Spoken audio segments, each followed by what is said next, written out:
Ouvert et présidé par le Dr Hage Geingob, président de la République de Namibie, en sa qualité de président de l'organe de la SADC sur la politique, coopération de défense et sécurité, le sommet extraordinaire qui a débuté en début d'après-midi a eu pour, entre autres buts, de tabler sur la promotion et la sauvegarde de la paix, la sécurité et la stabilité dans la région. Raison majeure de l'évaluation de la situation sécuritaire alarmante à l'est de la RDC.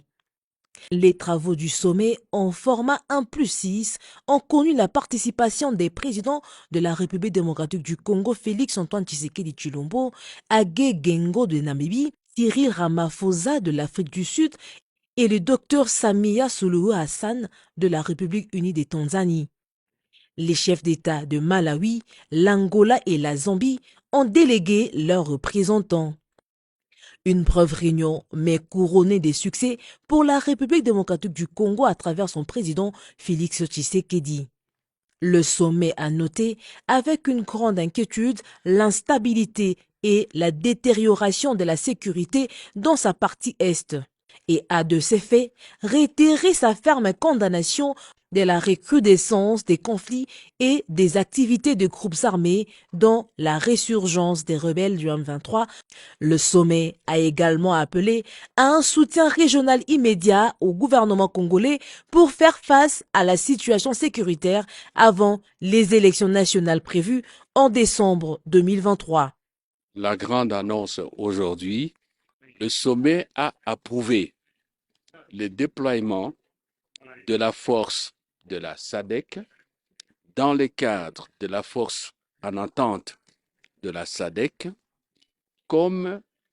la réponse régionale, évidemment, de la SADC pour soutenir la RDC afin de restaurer la paix et la sécurité à l'Est. Donc, aujourd'hui, c'est blanc comme neige que la SADC s'engage militairement sur le terrain et qu'elle va déployer incessamment une force. Un autre élément qui n'est pas moins important, c'est que la SADC a recommandé, ça se trouve dans le communiqué, que la RDC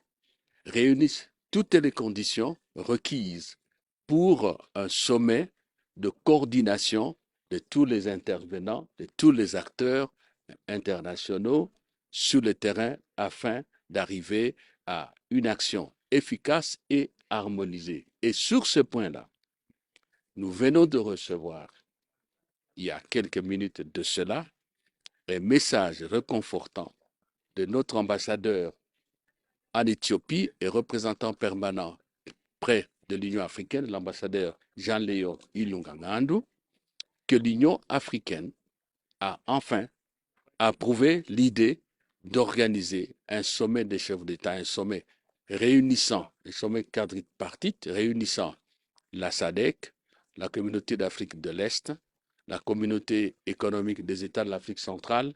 et la CIRGR, la conférence internationale sur la région des Grands Lacs, justement pour arriver à mettre en place cette coordination dont la responsabilité de l'initiative et de l'organisation, évidemment, a été confiée par la SADC à notre pays. La diplomatie de la RDC, conduite par le chef de l'État, de main de maître, est en train d'avancer et si nous nous impliquons, nous tous, et ce qui est très important, parce qu'on ne cultive pas toujours son champ pour nourrir ses enfants avec la houe et la machette du voisin. Si tout le monde s'implique, comme on le fait dans un élan patriotique, autour du chef de l'État, pour soutenir nos forces armées, pour soutenir son action diplomatique, je crois que vous voyez ce que je veux dire. Nous allons gagner et nous gagnerons. Avec le déploiement d'une force SADC à l'est de la RDC, la paix et la sécurité seront sans doute rétablies.